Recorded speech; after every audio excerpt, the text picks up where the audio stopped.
اور رتبہ ملا ہے وہ اللہ تعالیٰ کی طرف سے تھا، اور یہ خصوصی شرف اور رتبہ اللہ تعالیٰ کے فیصلے سے ہوتا ہے۔ لہٰذا کسی کو یہ کہنے کا حق حاصل نہیں ہے کہ دوسرے قبائل کے مقابلے میں قریش کو اتنا عظیم مقام اور مرتبہ کیوں ملا، کیونکہ یہ محض اللہ تعالیٰ کا فضل و کرم ہے کہ وہ جس کو دینا چاہتے ہیں دے سکتے ہیں۔ البتہ قریش کی عزت و عظمت کا ظاہری سبب یہ ہے کہ ان کے اندر کچھ اعلیٰ اخلاق و اوصاف تھے، جیسے امانت داری، شکر گزاری، لوگوں کی رعایت، ان کے ساتھ حسن سلوک، اور بے بس لاچار لوگوں اور مظلوموں کی مدد کرنا وغیرہ۔ اس قسم کے اعلیٰ اخلاق و اوصاف قریش کی سرشت اور فطرت میں داخل تھے۔ یہی وجہ ہے کہ اللہ تعالیٰ نے انہیں اپنے گھر کعبہ شریف کی خدمت کا شرف عطا فرمایا۔ اس صورت میں اللہ رب العزت نے رسول اللہ صلی اللہ علیہ وآلہ وسلم کی امت کو اپنی خصوصی رحمت حاصل کرنے کا طریقہ بتایا ہے۔ خدا تعالیٰ کی خصوصی رحمت حاصل کرنے کا طریقہ یہ ہے کہ انسان اللہ تعالیٰ کی اطاعت کرے اور ان کی نعمتوں کا شکریہ ادا کرے۔ جب کوئی شخص اللہ تعالیٰ کی اطاعت و فرما برداری کرتا ہے اور اللہ تعالیٰ کا شکریہ ادا کرتا ہے تو اللہ تعالیٰ اس شخص کو دو بڑی نعمتیں عطا فرماتے ہیں۔ پہلی نعمت یہ ہے کہ اللہ تعالیٰ اس شخص کو حلال رزق عطا کرتے ہیں، بھوک اور فاقے سے اس کی حفاظت فرماتے ہیں، اور اسی طرح اللہ تعالیٰ اس کے مال و دولت میں خوب برکت عطا فرماتے ہیں۔ دوسری نعمت یہ ہے کہ اللہ تعالیٰ اس کے جان و مال میں امن و سلامتی عطا فرماتے ہیں۔ قرآن مجید کی دوسری آیت میں اللہ تعالیٰ نے ایک بستی کی مثال بیان فرمائی ہے۔ اس بستی والوں کو اللہ تعالیٰ نے ہر قسم کی نعمت عطا کی تھی۔ فرمان مصطفیٰ صلی اللہ علیہ وآلہ وسلم ہے، جس نے رجب کا ایک روزہ رکھا تو وہ 1 سال کے روزوں کی طرح ہوگا۔ جس نے 7 روزے رکھے اس پر جہنم کے 7 دروازے بند کر دیے جائیں گے۔ جس نے 8 روزے رکھے اس کے لیے جنت کے 8 دروازے کھول دیے جائیں گے۔ جس نے 10 روزے رکھے وہ اللہ عز و جل سے جو کچھ مانگے گا اللہ عز و جل اسے عطا فرمائے گا، اور جس نے 15 روزے رکھے تو آسمان سے منادی ندا کرے گا کہ تیری برائیاں نیکیوں سے بدل دی گئیں۔ ماہ رجب میں حضرت نوح علیہ السلام کشتی میں سوار ہوئے تو خود بھی روزہ رکھا اور ہمراہیوں کو بھی روزے کا حکم دیا۔ ان کی کشتی 10 محرم تک 6 ماہ سفر میں رہی۔ اس حدیث سے معلوم ہوتا ہے کہ روزے کا اجر کتنا بڑا ہے۔ رجب میں ان خاص قبولیت کی گھڑیوں میں اللہ تعالیٰ سے دعائیں کریں، کیونکہ ہر وقت اللہ آپ کی دعاؤں کو سنتا ہے، قبول فرماتا ہے، اس لیے اسے مجیب کہا جاتا ہے، کیونکہ وہ سائل کے سوال کا جواب دیتے ہیں، پکارنے والوں کو پکار کا جواب دیتا ہے۔ اللہ تعالیٰ کا خود ارشاد باری تعالیٰ ہے کہ وہ کون ہے جو پکارنے والے کی اضطرابی پکار کو قبول فرماتا ہے، کیونکہ اللہ تعالیٰ تو مجیب ہے، وہ مظلوموں کی پکار سن کر ان کے ظلم کا تدارک کرتا ہے۔ اللہ مجیب ہے کہ وہ دکھیوں کی صدا کو سن کر ان کے دکھ کا اندازہ کر سکتا ہے، اس کے دکھ کا ازالہ کرتا ہے۔ اللہ مجیب ہے، جب کوئی پریشان حال اسے مدد کے لیے بلاتا ہے تو اس کی مدد فرماتا ہے۔ اللہ مجیب ہے، وہ اپنے ولیوں کو اپنا بنا کر ان کی ہر صدا پر لطف و کرم کا اظہار فرماتا ہے۔ اللہ مجیب ہے، وہ اپنے فقیروں کے اٹھے ہوئے ہاتھوں کی لاج رکھتا ہے، ان کی دعاؤں کو قبول فرماتا ہے۔ بے شک اللہ کریم ہی وہ ذات ہے جو انسان کی مشکلوں کو، انسان کی پریشانیوں کو حل کرنے پر قادر ہے، ورنہ کون ہے جو آپ سے ان مشکلات کو ہٹا پائے؟ کون ہے جو آپ کو دے پائے؟ کوئی بھی ایسی ذات اللہ کریم کے سوا کوئی ایسی ذات ہے ہی نہیں جو آپ کی مشکل میں آپ کے لیے ایک امید کی کرن ہو۔ آسرا نا امید پریشان حال مایوس لوگوں کے لیے اگر کوئی ذات ہے تو وہ صرف اور صرف اللہ کی ذات ہے، جو ناممکن کو ممکن بنانے پر قادر ہے، جو 100% دعا کو قبول کرنے والی ذات ہے۔ آپ بھی اگر اپنی الٹی تدبیروں سے، بیکار ہوتی کوشش، ناکام ہوتے منصوبوں، پرانے سے پرانے جادو، جنات، بندش اور سخت ترین بیماریوں میں اگر آپ پھنس چکے ہیں تو انشاءاللہ تعالیٰ آج کا جو عمل ہے وہ آپ کو بے نیاز کر کے ہر مشکل سے نکلنے کا راستہ مہیا کرے گا۔ ناممکن کو ممکن بنائے گا۔ انشاءاللہ ہر قسم کی بیماری پریشانی آپ کی حل ہوگی۔ اللہ کریم آپ کے معاملات میں خیر و برکت کے ٹھنڈے بادل نازل فرمائیں گے اور اللہ کریم آپ پر امن کی شمع کو روشن فرمائیں گے، آپ کو آسانی والی زندگی میں داخل فرمائیں گے۔ دوستو، وظیفہ بتانے سے پہلے حضرت علی رضی اللہ تعالیٰ عنہ کا قول سن لیں۔ ایسے کون سے 3 عمل ہیں جو میاں بیوی کے کرنے سے گھر میں پریشانیاں آتی ہیں؟ اس بارے میں حضرت علی رضی اللہ تعالیٰ عنہ کا فرمان جاننے کے لیے اور وظیفہ جاننے کے لیے اس ویڈیو کو آخر تک ضرور دیکھیے گا۔ میاں بیوی کے 3 کام گھر میں غربت لاتے ہیں، یہ 3 کام کبھی نہ کرنا۔ اگر کرو گے تو یاد رکھنا غربت کا سمندر تمہارے گھروں کو ڈبو کر رکھ دے گا۔ تم لوگ غربت کی دلدل میں پھنس جاؤ گے، پریشانیوں مصیبتوں کی دلدل میں پھنس جاؤ گے، اس طرح پھنس جاؤ گے کہ باہر نکلنے کا کوئی راستہ ہی نہیں ملے گا۔ یہ 3 کام کبھی نہ کرنا۔ آخر وہ 3 کام کون سے ہیں جن کے کرنے سے انسان تنگ ہو جاتا ہے، انسان مصیبتوں میں مختلف بیماریوں میں مبتلا رہتا ہے؟ سونے کی اینٹوں سے بنایا گھر جہنم کے گھڑوں میں سے ایک گھڑا بن جاتا ہے۔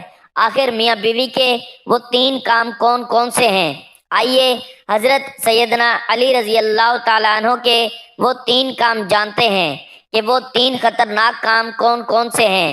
ایک شخص بڑی دور سے حضرت علی رضی اللہ تعالیٰ عنہ کے پیچھے نماز پڑھنے آتا تھا۔ ایک مرتبہ وہ اچانک غائب ہو گیا، اچانک کہیں چلا گیا اور یہ معلوم نہیں کہاں گیا۔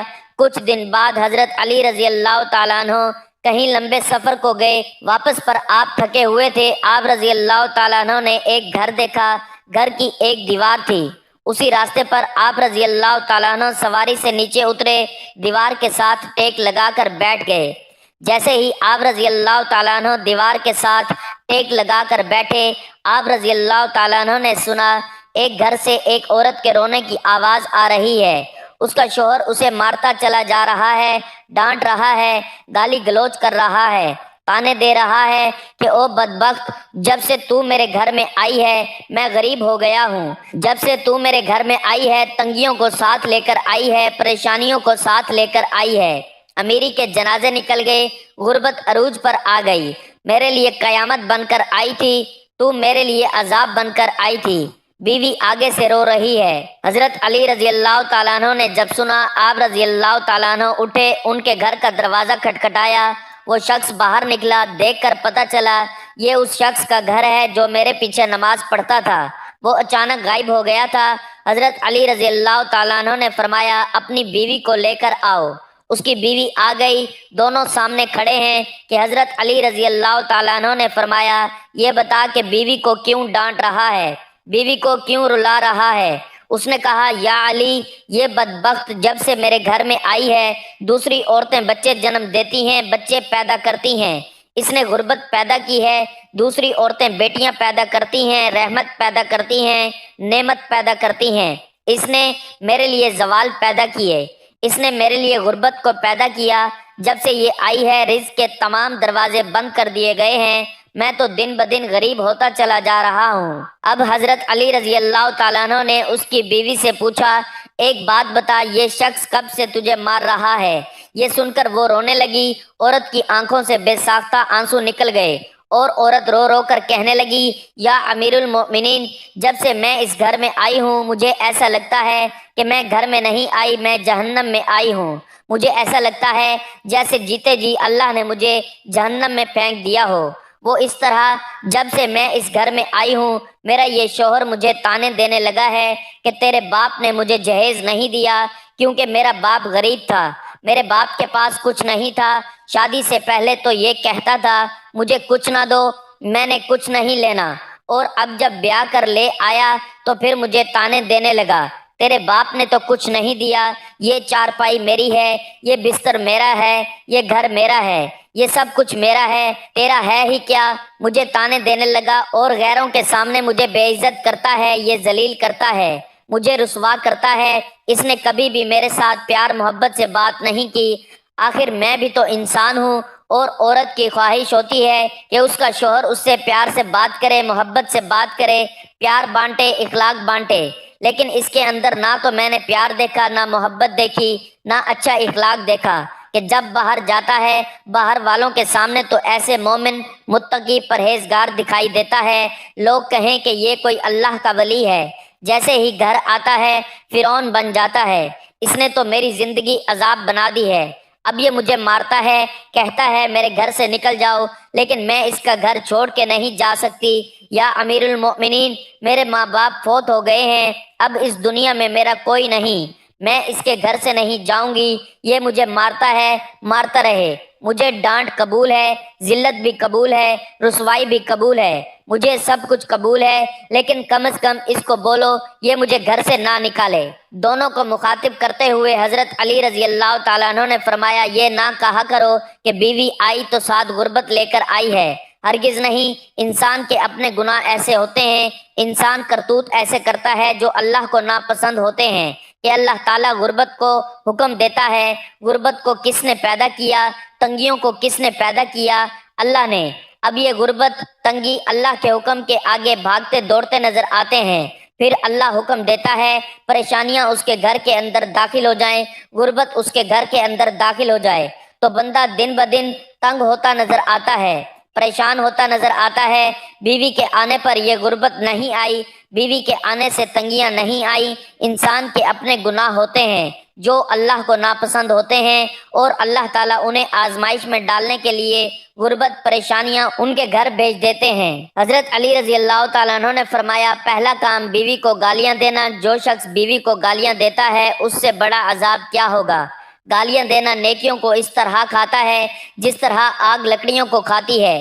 اپنی نیکیاں ضائع نہ کرو، ہر وقت ہر گھڑی ہر لمحے ایک دوسرے سے تلخ لہجہ اپناتے رہنا، یہ عمل بھی غربت کا سبب بنتا ہے۔ اچھا سوچنے کی بجائے غلط سوچنا، اللہ کے حضور جھکنے کی بجائے ایک دوسرے کو طعنے دیتے ہوئے وقت برباد کر دینا، ایسا کرنے سے گھر میں غربت آتی ہے، رزق کے دروازے بند کر دیے جاتے ہیں، رحمت کے فرشتے ایسے گھر میں نہیں آتے۔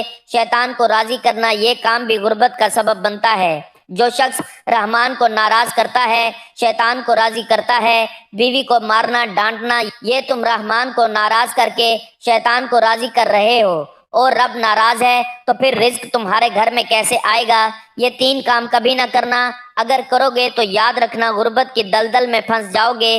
اللہ تعالی ہمیں ایسے عمل کرنے سے بچائے، نیک اور دین کی سمجھ نصیب فرمائے، آمین ثم آمین۔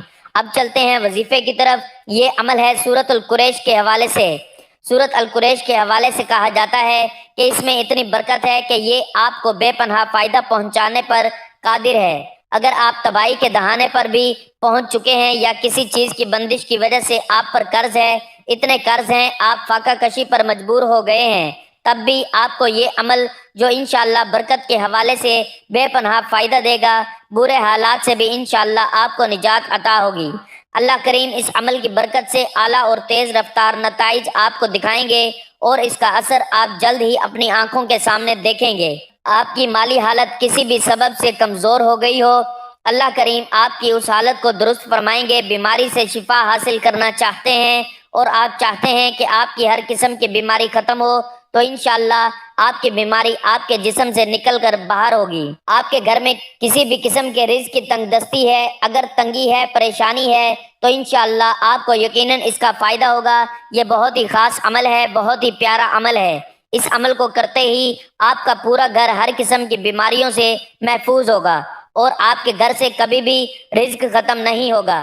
اللہ اپنے غیبی خزانوں سے آپ کو عطا فرماتا ہے۔ جو شخص بھی اس سورت کو پڑھتا ہے، اگر اس کے کھانے میں زہر بھی ہوتا ہے تو اللہ تعالیٰ اس کا اثر نہیں ہونے دیتے، بدہضمی سے وہ کھانا بھی محفوظ رہتا ہے، اور ایسا بااثر عمل ہے۔ اور کہا جاتا ہے کہ معمولی سے معمولی اگر انسان کسی چیز کے لیے کرنا چاہتا ہے، یعنی سواری نہیں ملتی، سفر میں مشکلات ہیں، گاڑی آپ کی خراب ہو گئی ہے، حتیٰ کہ کہا جاتا ہے کہ اگر گھر کی کوئی مشینری وغیرہ بھی خراب ہے، موٹر فریج وغیرہ کوئی مشین خراب ہے، تب بھی آپ یہ عمل کرتے ہیں تو اللہ کریم آپ کی اس مشکل کو حل فرما دیتے ہیں۔ آپ کی اس مشکل میں آپ کے لیے کوئی نہ کوئی راستہ اللہ تعالیٰ آسان کر دیتے ہیں۔ اس طرح سے اللہ تعالیٰ کبھی بھی آپ کے گھر میں کسی بھی قسم کی پریشانی نہیں ہونے دیتے۔ ہمیشہ کے لیے گھر آپ کا بیماریوں سے مشکلات سے امن میں آ جاتا ہے۔ زندگی میں سکون ہوتا ہے، چین ہوتا ہے، برکت ہوتی ہے، عافیت ہوتی ہے۔ آپ نے انشاءاللہ اس عمل کو ضرور کرنا ہے۔ 8 رجب ہفتے کے دن کا یہ بہت ہی خاص عمل ہے اور بہت ہی مجرب وظیفہ ہے۔ یہ بہت ہی طاقتور عمل ہے۔ آپ اس وظیفے کو کس طرح کرنا ہے، آپ نے اس وظیفے کو کس طرح کرنا ہے یہ میں آپ کو بتاتا ہوں۔ تو آئیے وظیفے کی طرف چلتے ہیں۔ کوئی بھی وظیفہ شروع کرنے سے پہلے جیسا کہ آپ سب جانتے ہی ہیں کہ درود پاک پڑھنا ہے۔ ایک بار میرے ساتھ بھی درود پاک پڑھ لیں۔ اللہم صلی علی محمد وعلی آل محمد کما صلیت علی ابراہیم وعلی آل ابراہیم انک حمید مجید۔ اللہم بارک علی محمد وعلی آل محمد کما بارکت علی ابراہیم وعلی آل ابراہیم انک حمید مجید۔ درود پاک پڑھنے کے بعد آپ نے سورۃ القریش 41 مرتبہ پڑھنی ہے۔ بسم اللہ الرحمن الرحیم لإیلاف قریش ایلافہم، اس لیے کہ قریش کو مانوس کر دیا۔ ایلافہم رحلۃ الشتاء والصیف، ان کو جاڑے اور گرمی کے سفر سے مانوس کرنے کے باعث فَلْيَعْبُدُوا رَبَّ هَٰذَا الْبَيْتِ، ان کو اس گھر کے مالک کی عبادت کرنی چاہیے۔ الَّذِي أَطْعَمَهُم مِّن جُوعٍ وَآمَنَهُم مِّن خَوْفٍ، جس نے ان کو بھوک میں کھلایا اور ان کو خوف سے امن دیا۔ سورۃ القریش کو 41 مرتبہ پڑھنے کے بعد آپ نے اللہ تعالیٰ کے مبارک نام کی پوری تسبیح جو رزق اور دولت کے حوالے سے بہت ہی مجرب اور مفید ہے وہ آپ نے پڑھنی ہے۔ یہ تسبیح کیا ہے میں آپ کو پڑھ کر سناتا ہوں۔ یا اللہ، یا رحمان، یا رحیم، یا کریم۔ اللہ تعالیٰ کے یہ نام رزق اور دولت کے حوالے سے بہت ہی خاص ہیں۔ یہ سارے نام ملا کر پڑھیں گے تو ایک شمار ہوگا۔ یا اللہ، یا رحمان، یا رحیم، یا کریم، یہ 2 مرتبہ ہو گیا۔ اسی طرح اگر پھر ملا کر پڑھیں گے تو 3 مرتبہ شمار ہوگا۔ یا اللہ، یا رحمان، یا رحیم، یا کریم، 4 مرتبہ ہو گیا۔ درود شریف پڑھنے کے بعد آپ نے سورۃ القریش 41 مرتبہ اور اللہ تعالیٰ کے بابرکت ناموں کو ملا کر ایک تسبیح مکمل پڑھنی ہے۔ یا اللہ، یا رحمان، یا رحیم، یا کریم، 101 مرتبہ یعنی کہ ایک تسبیح پوری پڑھنی ہے۔ اس کے بعد آپ نے استغفر اللہ استغفر اللہ استغفر اللہ 41 مرتبہ ہی پڑھنا ہے اور آخر میں آپ نے درود پاک پڑھنا ہے۔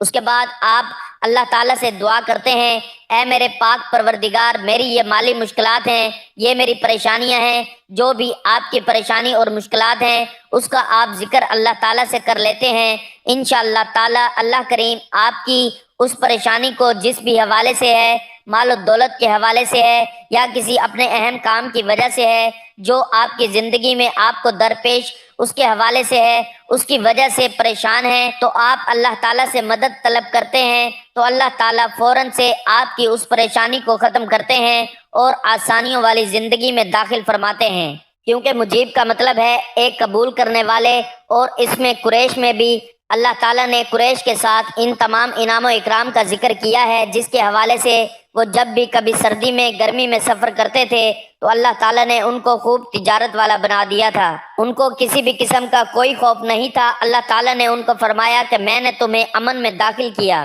تمہیں بھوک میں نے سیراب کر دیا، تو اس میں اللہ تعالیٰ کی بے حد انعام و اکرام کا وعدہ ہے۔ تو آپ کی جو بھی پریشانی ہے انشاءاللہ اللہ کریم آپ کی ضرور مدد فرمائیں گے اور آپ کے اٹھتے ہاتھوں کی لاج رکھیں گے اور انشاءاللہ آپ کو خالی ہاتھ نہیں لوٹائیں گے، اور یقین کے ساتھ آپ نے یہ عمل کرنا ہے۔ صرف اور صرف 41 مرتبہ سورۃ القریش آپ نے اس کو پڑھنا ہے، پھر آپ دیکھیں گے کس طرح سے یہ جو اسم اعظم ہے 7 آسمانوں 7 زمین سے بڑا ہے۔ اس سورت کو کسی بھی نماز کے بعد 41 بار پڑھنا ہے۔